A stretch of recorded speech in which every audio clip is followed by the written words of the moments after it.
Hello everyone and welcome to SUNUP. I'm Lyndall Stout.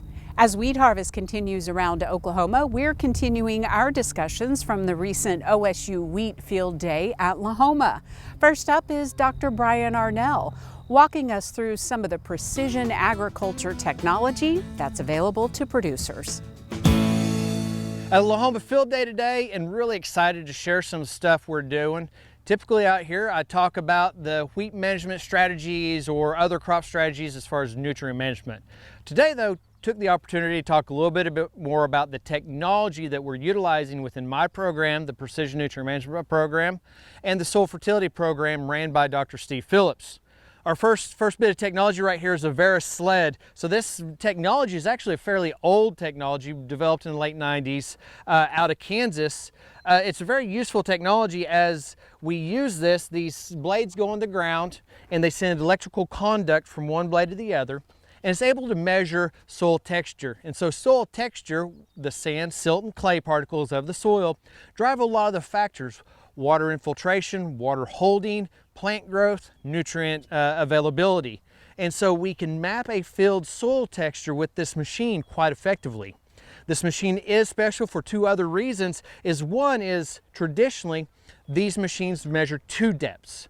We have a very special machine that measures 3 depths, so we're getting a better view from top to bottom about how the soil changes as texture goes to the depth. Also, as you see right here, we have this other piece of equipment on. It's a blade that runs through the ground and emits near infrared. And this near infrared, as we go through the soil, will measure and tell us about the organic matter as we go across the field. So 2 cool, very important variables: soil texture and organic matter. The challenge is you can imagine in Oklahoma in the summer when it hasn't rained, that getting this kind of machine into the soil, because we really need it about 4 to 6 inches into the soil with these blades, can be a challenge. So that's where we bring in another technology. This is a electromagnetic sensor. So if you watch the History or Discovery Channel, all those treasure discovery groups, somebody trying to look at archaeology, they run EM sleds to measure for metals and stuff in the ground. The very same technology put on the tractor. The electromagnetic signal that's sent in and bounced back up can measure soil texture across the field. So it's a very useful way to do the same instrument, but we don't have to put it in the ground. Now in our research program, we're utilizing this in a very unique and interesting way. Is we want to understand how crops, wheat, soybean, sorghum, cotton, and corn are responding to nutrients like phosphorus and potassium. And so beyond the soil test, we're really wanting to understand what drives a crop responding to more phosphorus or less phosphorus and more and less potassium. So we're using these to map these fields, and we're really mapping a lot of our research fields and farmer fields down to 4 foot deep using a range of soil sensors and soil sampling.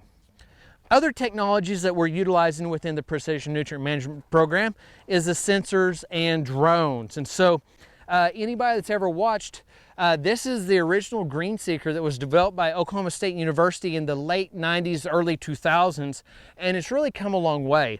This is a bulky, heavy sensor. We still use it for research, but it's not produced anymore. So now we utilize a much more compact, price-effective sensor. This is a green seeker, still the same company, it's Trimble.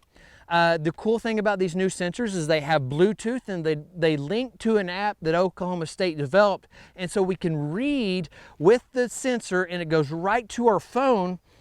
Also, some of the 3 drones we utilize in the program, we go with our small Mavic. This is a little handy dandy that takes us a couple minutes to get up in the air. We're able to look over fields. It really gives us a much better bird's eye view of a quarter section to know where I need to go to scout. And finally, and probably the funnest or coolest toy by many capabilities, is this fixed wing here. And so the drones have gone a long ways. And so those quadcopters, we can only fly a few fields on a battery. This machine right here is so fascinating in that I can roll up into a field, in basically anywhere, use a map on my iPad to draw a boundary around the field, or 2 fields or 3 fields. In about 5 to 10 minutes, I can have a flight plan ready to send to this drone, which really, I just shake it and I throw it. it flies the pattern that I requested to fly, and then belly lands. Once it belly lands, I'm able to take the SD card from the cameras, which are really the guts and bolts of this, or these high definition NDVI, RGB, and near red edge cameras. We're able to take that data, those pictures, load them to the cloud, and have that information stitched. Now we have a picture of a field where I could see rows of wheat not long after it's planted. I can really get an idea of what I need to be doing as far as variable rate management. Really cool technology. I could then take that image, process it for PGRs, for nitrogen, for what bit, and send that information immediately into something like a John Deere Ops Center or Trimble or AgCom systems, and go right to the sprayers where they can make variable rate application. So again, we utilize this field day not to really talk about the research outputs that we're utilizing, that we're doing in our programs, but talking about the technology that the precision nutrient management and soil fertility programs are running.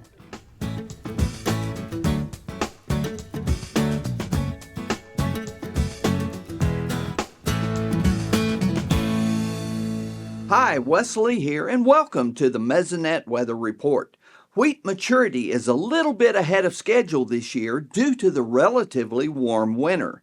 This has us in a quandary of whether to hope for dry weather to facilitate harvest or for rain to head off summertime drought conditions. Not that we really have any control, but it looks like rainy conditions are winning out. The 7-day rainfall map from midweek shows heavy totals in various parts of the state. A 2-inch band in the south with localized numbers over 5 inches in the far southeast. A good 1 to 2 inches in the northeast, and even a few 1-inch plus numbers in the drought-stricken northwest. On top of this, heavy rain was expected through the end of the week that will ultimately add to these totals.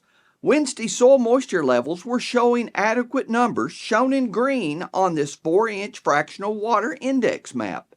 A fractional water index of 1 is as wet and 0 is as dry as the sensor can read. Soils in the top end of this scale will likely be too wet to hold up to combine equipment.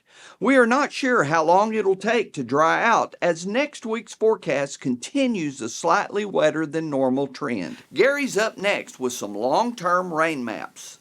Thanks, Wes, and good morning, everyone. Well, we're going to start with another troublesome drought map. It's a little bit hard to believe with all the rain we've been getting. It just hasn't been falling in the right areas. So let's get right to that new map. Well, unfortunately, the moderate to severe drought expanded across far western and northwestern Oklahoma out into the far western panhandle and down into southwestern Oklahoma and a little bit into central Oklahoma. So a new area of drought. These are areas that at least haven't gotten rainfall up through the Tuesday time frame where the drought monitor map is considered for new rainfall. So hopefully we get some rain after this map has come out, and we now have a better looking map for next week. That's the hope, but it doesn't always work that way, does it, here in Oklahoma? It is still shocking, but when you take a look at the Mesonet rainfall map for the last 60 days, we can kind of see why. Ignore all those red and orange colors. Those are good rainfall amounts, even a little bit of the yellows. But when we get into those greens, those are the areas where we do see the problems with new drought developing or intensifying. So it's pretty easy to see, but if we take a look at the departure from normal rainfall map for that same time frame, last 60 days, then we start to see those yellows and light greens, especially the yellows. Those are where we don't get enough rainfall over that 60-day period. And again, those are the areas where that new drought has developed.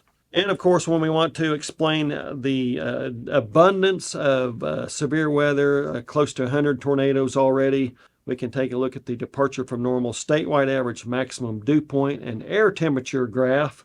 This is for April 1st through May 29th. And what we see here is a lot of heat in the red and a lot of moisture in the green. So sometimes those air temperatures and dew point temperatures over that 2-month time frame have been 15 to 20 degrees above normal.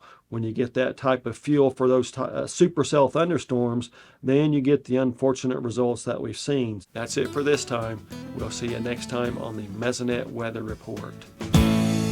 We're continuing our conversation this week with Dr. Brett Carver here at Lahoma. You're our wheat geneticist. We want to reintroduce you, and let's talk about OK Corral and kind of what's happening and what's ahead in the future. Yeah, a lot's been happening with OK Corral, and maybe a little bit more than I ever expected as far as acceptance across the state. But this, as you can see, is a beardless or an awnless wheat variety. I would say it's the first one to take significant acreage in Oklahoma. And the reason is it's like all the awn varieties. You know, it yields like them, it has quality like them, test weight, it has disease resistance, maybe better than many of our awned wheat varieties. In fact, I must say that this was one of our best stripe rust resistant lines in the whole lineup, along with Smith's Golden I mentioned, I think it was last week. So that's saying something when you had that kind of resistance. So we want to repeat that. Sure. You know, we want to be able to carry that tradition forward from OK Corral. I've not been able to do it with OK Corral itself, but I've been able to do it with other beardless parents. Okay, let's talk about what you're seeing Yes, ahead. So, yeah, and the first one is not the first one that we've looked at. There have been hundreds, if not thousands, of progenies that we look at every year that are beardless that might succeed OK Corral someday. This one, we first started testing in 2021, is a progeny of, well, the primary part of it is Gallagher. Everybody's familiar with Gallagher. And then there's an experimental line from Oklahoma's OSU. And then there is this beardless source that came from Bulgaria. And I want to say just really quickly that Eastern European germplasm is quite valuable to us. And our germplasm is quite valuable to Eastern Europe. Bulgaria provided this through a testing network that we accessed the germplasm in. And wow, I think we've got the stripe rust resistance of OK Corral. We have better leaf rust resistance in this line than OK Corral, which that's a step up. Do we have the yield bump over OK Corral? I want this year to really determine that. Okay, but this one? We have other possibilities too. Now, you know, I didn't mention this, but we should say that a beardless wheat gives us the option not just for grain production and not just for dual purpose production where it's used for, you know, grazing in the fall and early winter and grain production in the spring. But also now, what about just chopping it for silage or cutting for hay? That is the awnless wheat is much more valuable for that purpose because the awns are not there. They cause irritation to whatever's grazing or whatever's consuming that hay, cattle for that matter. And so we don't have that irritation with these beardless. But if we're going to use something for hay production or silage, we want tonnage. And we want a vegetative state a little bit longer. We want heading to be delayed. We want, well, with tonnage, we want height. So, and we don't see the height so much here because it was so dry, but this line would be at least that much taller under normal wet conditions that we would have in March. And so now we had the tonnage and we had that maturity. But again, we want the option still to go back to grain. If somebody decides, oh, you know what, the cattle market isn't that good this year, let's go all the way to grain production. This will do it. The genetics on it quickly is big country and a derivative of the liver. Tell us about the excitement for the purple that is on its way. Yes, so the purple wheat is it's related to this concept of phytochemicals being in plants. And plants produce phytochemicals. They're just natural substances that enable the plant to defend itself against nature. But they also provide a very healthful benefit to humans. We want a bigger show, something we can see. And that's the one thing about phytochemicals is they often provide pigmentation. Our pigment in red wheat is caused by the tannins, not so much a healthful benefit to us. But if we brought in, say, a purple pigment that is phytochemical, and in fact that chemical is called anthocyanins, now we have a very helpful benefit to humans. It took many, many years to do this. We relied on germplasm from Romania to access the purple seed trait. We could have gotten it from other places, but we already had a standing and working relationship with the institute in Romania. They had the germplasm, and you can see it here. It's a little bit rough looking, but it has purple seed. And we crossed this line with Smith's Gold in big country to give us that Oklahoma orientation, that adaptation potential. With double haploid production, we were able to speed the process up. The double haploids, again, were produced by Heartland Plant Innovations. We have right now 4 progenies from that cross. There will be many more coming, but that's the first line of attack here, is to have those 4. And this is one of those 4.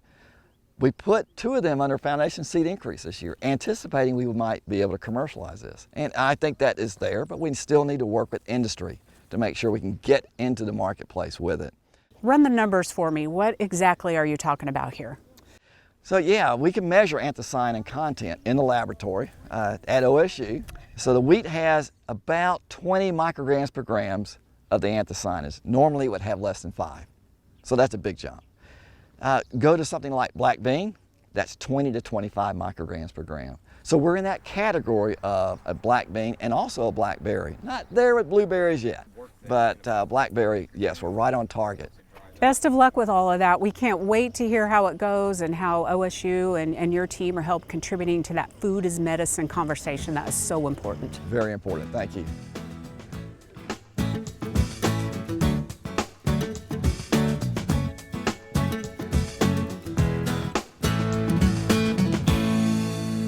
Good morning, Oklahoma, and welcome to Cow-Calf Corner. We taped this week from the Blueprint for the Future Part 2 conference here at the Tadashek Arena. We just finished up our first panel discussion on selection and mating, joined by my good friend and esteemed colleague, Dr. Bob Weber from Kansas State University. Bob, you kicked it off with a really interesting talk on selection and mating, crossbreeding, breed complementarity, heterosis. Yep. As some said as we led into this conference and planned our topics, well, we've known about this forever. But we got some new information. Tell us about this. Why is it important? I think one of the challenges over time has been we get distracted by lots of stuff. There's all kinds of things going on in our business, and sometimes it's easy to stray away from things that have been around for a long time because it's not the newest or latest, greatest stuff.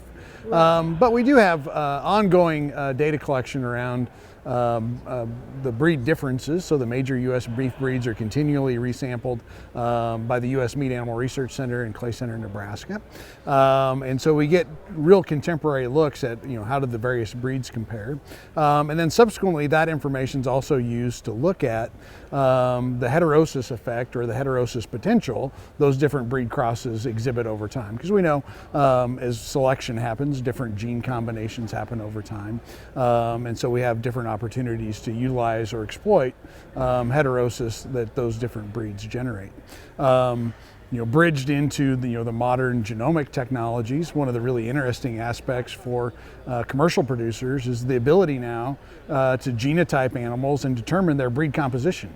So you can actually go find animals in subsequent generations of, say, F1 mated animals together and find the ones that most look like their parents in terms of breed composition, because we know that the equal breed proportions, whether that's half and half or quarter, generate more heterosis than other mixtures do.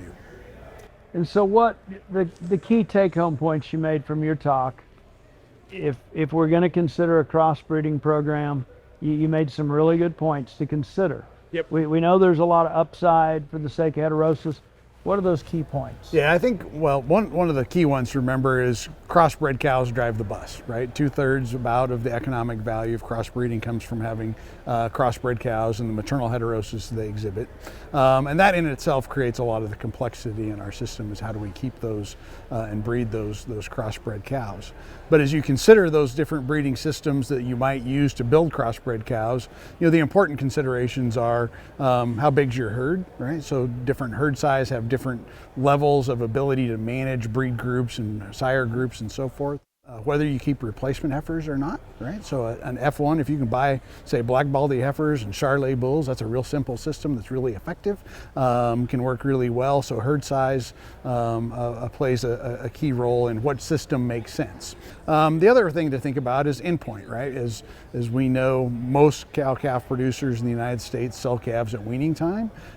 Different set of traits maybe that drive value into the enterprise at that level versus if we retain ownership ownership on those and put them through a feeding facility. And so thinking through, what breeds you put where to make environmentally adapted cows, and then mate those cows to bulls to produce optimally valued feeder cattle is a strategy we try and talk a lot about to get people to think about, I've got all these different breeds, where do I put them in the sequence? And that can make a big difference on the productivity and profitability, ultimately, of those different breeding systems.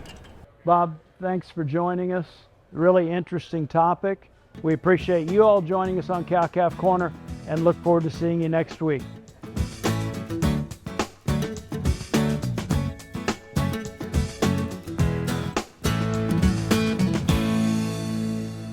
Well, it's that time of the show where we check in on the crop markets with our crop marketing specialist, Dr. Kim Anderson. So Kim, it's kind of hard to believe that harvest has already started, right? Harvest is running a couple weeks early, but the weather that we've got, the humid days, the cloudy, the intermittent rains is slowing it down. That's probably a good thing given that wheat time to dry out and mature. I think if you look at the test weights, they're relatively good, well above 60 pounds. There's some concern about protein. If you look at the Kansas City protein premiums for 11% protein wheat, it's about 95 cents. You go up to 1.2%, it's $1.05, increase 10 cents. Go up to 11.6, up to $1.15, an increase of 20 cents.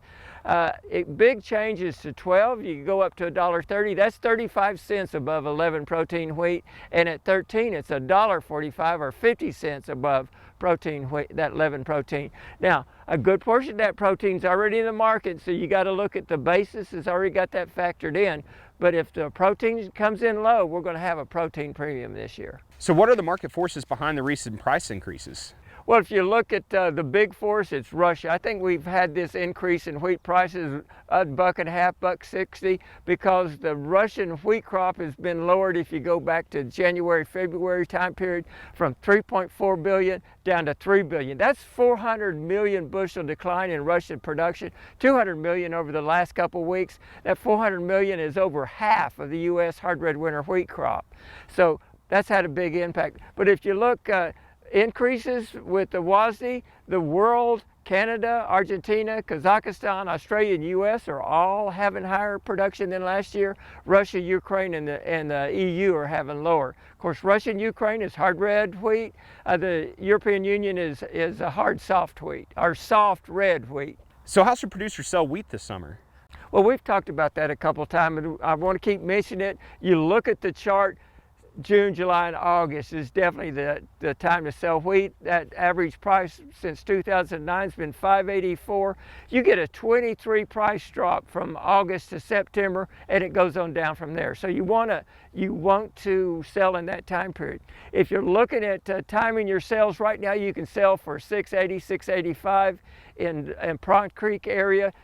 10 cents lower in the Panhandle, about 40 cents lower down in southern Oklahoma. But if you look, we're coming in at $6.85, and that's above average. And when you've got an above average price, your variability from June 1 through August 31 is $2. So that means that from $6.80 we could go to $8.80, or we could go down to $4.80. Or if it's a normal distribution, you're talking $5.80 to $7.80. So $6.80 now, but we don't know if it's going to go up or if it's going to go down, and it can move a lot. So what's happening with the other grain prices right now? Well, if you look at corn, just moving sideways, around $4.60 for harvest delivered corn. Soybeans, we've had a little increase there. They're moving sideways, not much happening at $11.30 for harvest delivered beans. Cotton, it's gained a couple cents the last couple of weeks, but the December contract's at 78 cents. That implies about 74 cents at harvest for cotton. All right, thanks, Kim. Dr. Kim Anderson, crop marketing specialist here at Oklahoma State University. Back to the Lahoma Field Day, where OSU Extension agronomist Josh Bouchong talks about wheat disease in the state. Today I stood in for a state specialist, Dr. Mary Mahoon, our wheat pathologist for the state, but talked about wheat diseases and how to control them, how to manage them in our wheat systems. So the main one for 2024 was stripe rust. That's been the story for the whole spring. Definitely got its hold early on down South State, but as we progress further north central Oklahoma, it's still found. You can definitely see the damage it's done in the lower leaf of the canopy.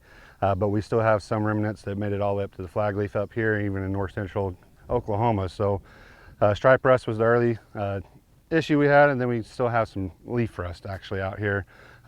It's still thriving. It's not really taken off, but it still can be found on some of these flag leaves. And we know a lot of producers that are changing the varieties more often, and since there's so many options to choose from, these trials are very beneficial to help select those varieties that's best suited in their area.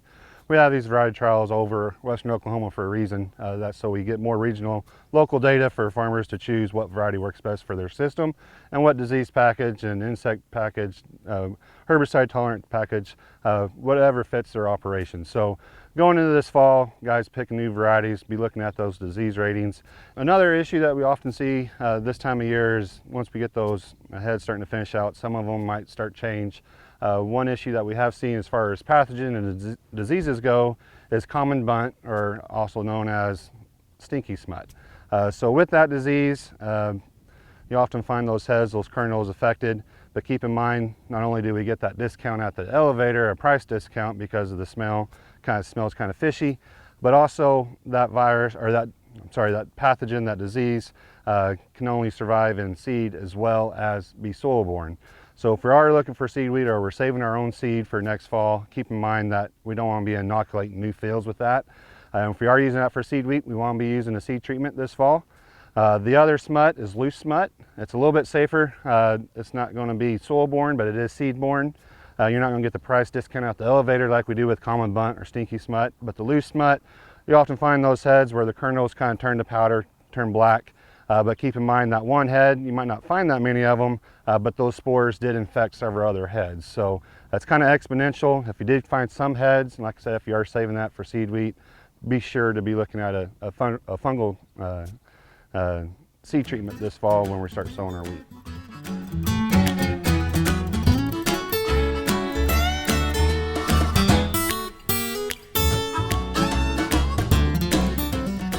That'll do it for our show this week. In addition to watching us on OETA, you can stream us anytime on our YouTube channel. Just go to youtube.com/SUNUPTV. I'm Lyndall Stout. Have a great week, everyone, and remember, Oklahoma agriculture starts at sunup.